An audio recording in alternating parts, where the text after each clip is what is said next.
আসসালামু আলাইকুম রহমতুল্লাহি ওয়া বারাকাতুহু। আশা করি সবাই ভালো আছেন। আজকে যেই বিষয়টি নিয়ে আলাপ আলোচনা করব, এই বিষয়টি অনেকের কাছে গুরুত্বপূর্ণ মনে নাও হতে পারে, তবে আমার কাছে মনে হয়েছে বিষয়টি নিয়ে একটু আলাপ আলোচনা করা প্রয়োজন রয়েছে।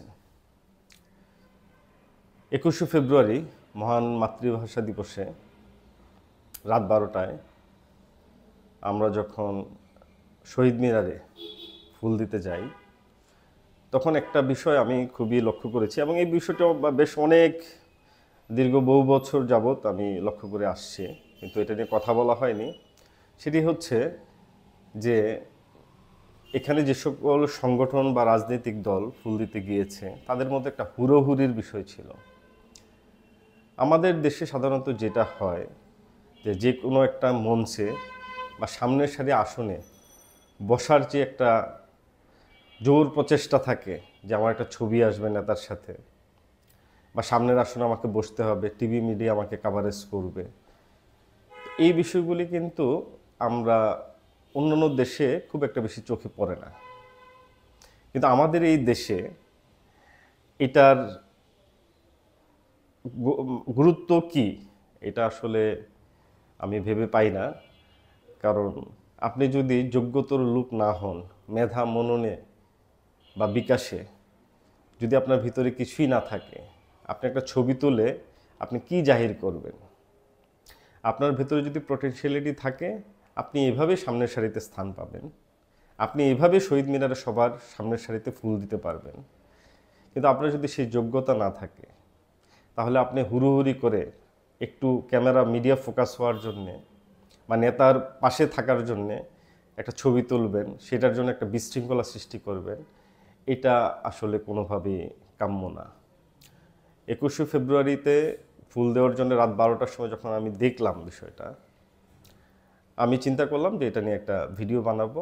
এতে যদি যে সকল সংগঠনের কর্মীরা রয়েছেন বা রাজনৈতিক দলের যেসব নেতৃবৃন্দরা রয়েছেন, আপনারা যদি আমার ভিডিওটি দেখে থাকেন, তা আমার মনে হয় যে এই জায়গাটাতে এখনই একটু নিজেদের মানসিকতা পরিবর্তন করার প্রয়োজন রয়েছে। আমি রুহুল কবির রিজভী, বিএনপির, ওনাকে দেখলাম যে ফুল দিতে যে ওনার নেতা কর্মীদের চাপে যে ফুলের তোড়া সেটা পর্যন্ত ভেঙে ভেঙে গেছে। তো যদি বিষয়টা এরকম হতো যে জনাব রুহুল কবির রিজভী উনি যখন দেখতেছেন যে নেতাকর্মীদের এত চাপ, তো উনি বললে পারতেন যে না, আমি সবার পিছনে থাকি, তোমরা সবাই সামনে যে ফুলটা দাও। উনি হয়তো বা পরবর্তীতে মিডিয়াতে দুটা কথা বললেন। বিষয়টা যদি এমন হতো, তাহলে আমার মনে হয় যে সামনে হুড়োহুড়ি না করে নেতাকর্মীরা পিছনে থাকার জন্যই আসলে বেশি উদ্গ্রীব থাকতো। তো বিষয়টা এরকম হলেও পারতো যে আমরা যারা বড় নেতা আছে, ঠিক আছে, আমরা যারা ছোট পর্যায়ের নেতা তাদেরকে একটু সুযোগ করে দিলাম, তারা যাক, তারা ফুলটা দেয়, আমরা একটু পিছনে থাকি। এই থেকে কিন্তু দলের নেতাকর্মীরা তাদের জন্য একটা শিক্ষণীয় বিষয় হয়ে থাকতো। এই হুড়ুহুড়ির যে কালচারটা, এই কালচারটা আমার মনে হয় যে এই কালচার থেকে আমাদের বের হয়ে আসা প্রয়োজন। এতে দলের ভাবমূর্তি নষ্ট হয়, সংগঠনের ভাবমূর্তি নষ্ট হয়। দ্বিতীয় যে বিষয়টি নিয়ে আলাপ করব সেটি হচ্ছে, আমি গতকালকে একটা নিউজে দেখলাম যে জনাব মির্জা ফখরুল সাহেব উনি একটা স্টেটমেন্ট দিয়েছেন যে এই দেশের মানুষ সংস্কার বোঝে না, মানুষ দুবেলা ডাল ভাত খেয়ে বাঁচতে চায়।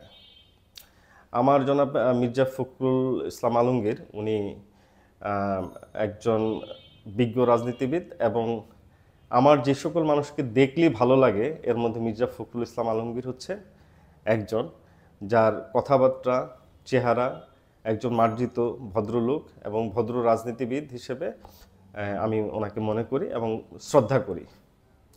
তো আমি বলবো যে এখন রাজনীতির চিন্তা চেতনা, ধ্যান ধারণা কিন্তু সারা বিশ্বে পাল্টেছে। এখন বাংলাদেশের মানুষ দুই বেলা ভাত খাওয়ার চিন্তা আসলে খুব একটা বেশি করে না। এখন দরকার হচ্ছে প্রযুক্তিগত ডেভেলপমেন্ট, আমাদের গবেষণামূলক ডেভেলপমেন্ট, তরুণ যারা নেতৃত্বে আসছে বা ছাত্র সমাজ, তাদের কিভাবে আরও বিকশিত করা যায় সেই বিষয়গুলি নিয়ে চিন্তা ভাবনা করার দরকার। একটা দেশের ডেভেলপমেন্ট কিভাবে হবে, সেগুলি নিয়ে চিন্তাভাবনা করা দরকার। তরুণদেরকে কিভাবে ব্যবসা বাণিজ্যে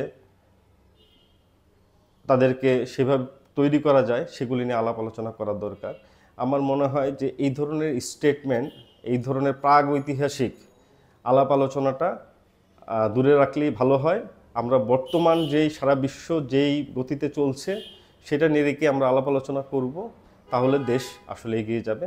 সবাই ভালো থাকবেন, সুস্থ থাকবেন। আসসালামু আলাইকুম।